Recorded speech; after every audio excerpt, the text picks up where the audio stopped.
Selamat malam. Untuk podcast pertamanya, hal yang ingin kita bahas di masa pandemi kayak gini, tentunya UMKM paling berdampak dong ya. Nah, kita punya tips gimana sih agar UMKM itu bisa masuk ke dunia digital atau lebih ke digitalisasi agar survive di new normal selama pandemi ini. Kita mulai aja. Oke. Seperti mana yang kita tahu ya, pandemi corona memang membuat semua kalangan tuh harus mengeluarkan berbagai jurus. Termasuk bagi kita nih, kelompok usaha UMKM. Tak mau memperbarui jurus, nanti bakal tergerus. Ketika nyaris semua kalangan bermigrasi dari offline menuju online di masa new normal ini, pelaku UMKM juga wajib nih ngikutin. Nah, untuk itu sebenarnya apa sih yang harus kita siapin?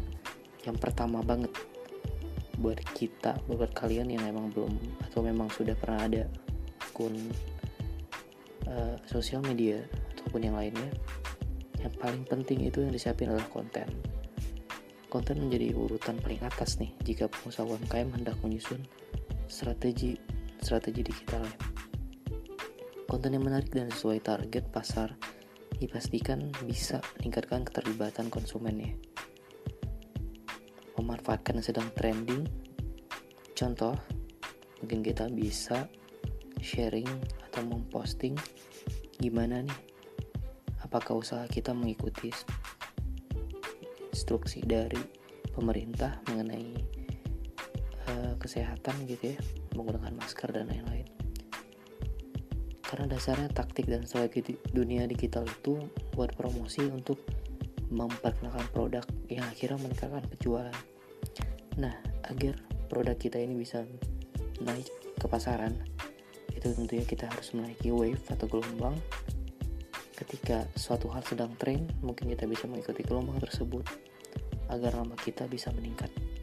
Otomatis juga akan masuk atau terkena imbasnya pada penjualan kita, yang insya Allah akan ikut menambah juga.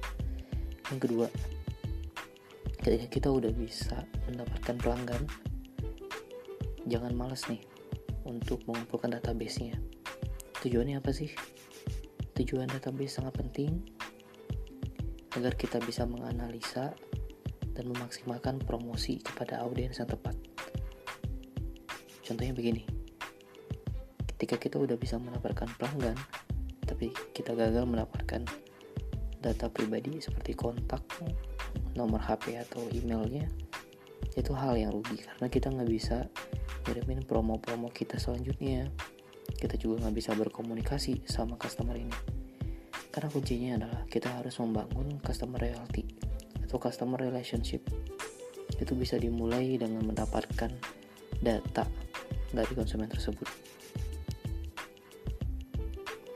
Dengan data juga, kolaborasi memungkinkan UMKM nih bergerak lebih cepat dan maju, serta efektif.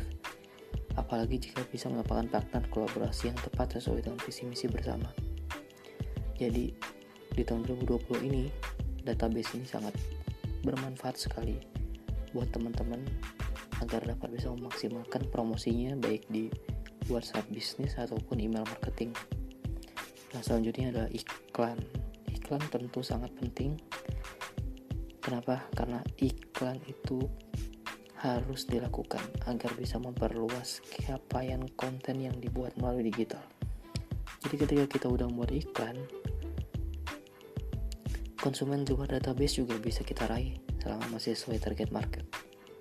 Salah satu contoh yang terbilang efektif adalah melakukan soft selling saat kita mempunyai produk baru.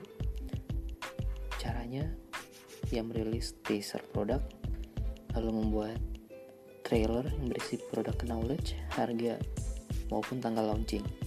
Jangan lupa buat timeline seperti pre-order atau informasi promo dan lain-lain ya. Jadi, jangan lagi tergagap-gagap nih buat teman-teman yang ingin meningkatkan strategi digital marketingnya. Apalagi pandemi ini suatu yang kita nggak tahu sampai kapan selesainya. Jadi memang kita harus berjuang bersama agar dalam tatapan modal baru ini kita masih bisa bertahan dan kita masih bisa terus berputar roda perekonomiannya, di mana itu juga bisa membantu Indonesia karena UMKM selalu menjadi tulang punggung perekonomian nasional. Tetap semangat dan selamat malam.